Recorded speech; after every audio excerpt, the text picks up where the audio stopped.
수술을 필요로 하지 않습니다. 다리가 당겨서 못 걷는 것이 아니라 다리 자체에 힘이 없는 거죠.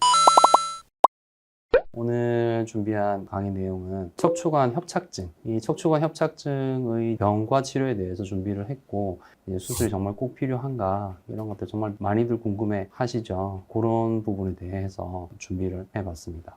거의 대부분의 환자분들은 수술을 필요로 하지 않습니다. 그 말은 수술이 꼭 필요한 분이 있다는 얘기이기도 하죠. 척추관 협착증을 우리가 단계를 보통 이제 3단계로 이제 나눕니다.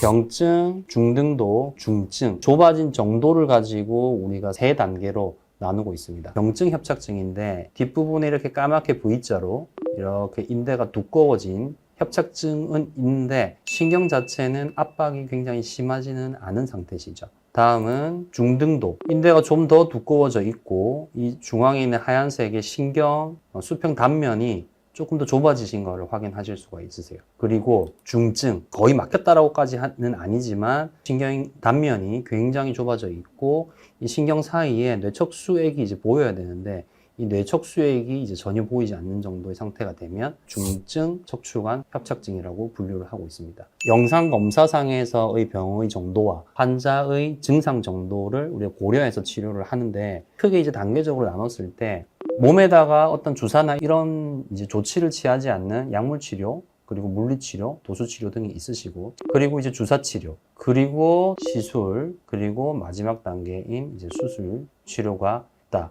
앞서 보신 경증 협착증인 경우에는 대체적으로 주사치료 전 단계, 그리고 주사치료, 그 정도 치료로도 증세가 충분히 호전이 되시거든요. 그리고 호전된 상태로 이제 오래 지속되는 분들 같은 경우는 주사의 효과가 그렇게 오래 가는 것은 아니고 이런 치료들로 척추관에 동반되어 있는 염증과 신경 보종을 가라앉혔을 때 그 가라앉은 상태가 잘 유지됐다라고 생각을 하시면 될 것 같습니다. 그리고 중등도 협착증이 되면 중등도 협착증 정도에서는 웬만하면 수술을 이제 안 하는 치료를 하려고 노력을 하지만 이제는 더 이상 못 견디겠다, 나는 수술을 받아야 되겠다, 간혹 있긴 하시죠. 근데 중등도 협착증에서는 보편적으로는 시술 정도의 치료 정도로 이제 호전을 시키려고 노력을 하고 있습니다. 시술은 척추 끝에 보면 꼬리뼈 바로 윗부분에 보면 척추관이 끝나는 구멍이 이렇게 하나 있거든요. 척추관 끝의 구멍을 통해서 가느다란 관을 병이 있는 자리까지 이렇게 올리게 되겠습니다. 올려서 그 병이 있는 자리에다가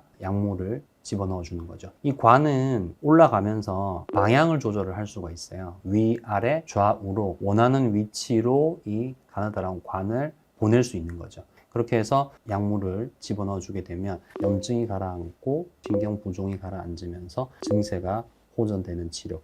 정확한 명칭은 경막외 감압술 또는 신경성형술이라고 하고 있습니다. 중증 협착증이죠. 중증 협착증이 되면 시술 치료로도 효과가 없는 분들이 많으시고 너무너무 삶의 질이 떨어지고 뭐 어디 갈 수도 없고 뭐 둘레길 가고 하는데 나는 둘레길도 못 가고, 그리고 마비, 다리에 힘이 빠지게 됩니다. 다리가 당겨서 못 걷는 것이 아니라 다리 자체에 힘이 없는 거죠. 그리고 정말로 위험한 이제 대소변 장애가 있어져서 그런 경우들이 이제 꼭 수술이 이제 필요한 경우가 되겠죠. 그러면 이제 기존 척추 수술과 이제 양방향 척추 내시경을 조금 비교를 해보도록 하겠습니다. 같은 협착증 수술, 좁아진 신경관을 넓히는 수술을 한다라고 했을 때 기존 척추 수술 같은 경우에는 이제 절개 크기가 4cm 정도 되는데 양방향 척추 내시경 경우에는 절개라고 하기도 힘들 만큼 작은 7mm 정도 구멍을 통해서 수술을 시행을 하고요. 기존 척추 수술은 근육하고 정상 조직의 손상이 어느 정도 있습니다. 양방향 척추 내시경 같은 경우에는 근육, 정상 조직의 손상이 거의 없다고 생각하시면 되겠습니다. 출혈량이 기존 척추 수술은 어느 정도 있는데 양방향 척추 내시경은 거의 없고 정상 조직의 손상이 거의 없다 보니까 회복도 빠르시고 수술 후 통증도 없고 하시니까 환자분들께서 이틀, 사흘 정도 지나고 나면 지겨워서 집에 가겠다고, 걷는 것도 많이 좋아졌고 하니까 이제 집에 가서 자고 싶다, 집에 가고 싶다 라고들 하고 이제 일찍들 퇴원하시죠. 그런 장점이 있습니다.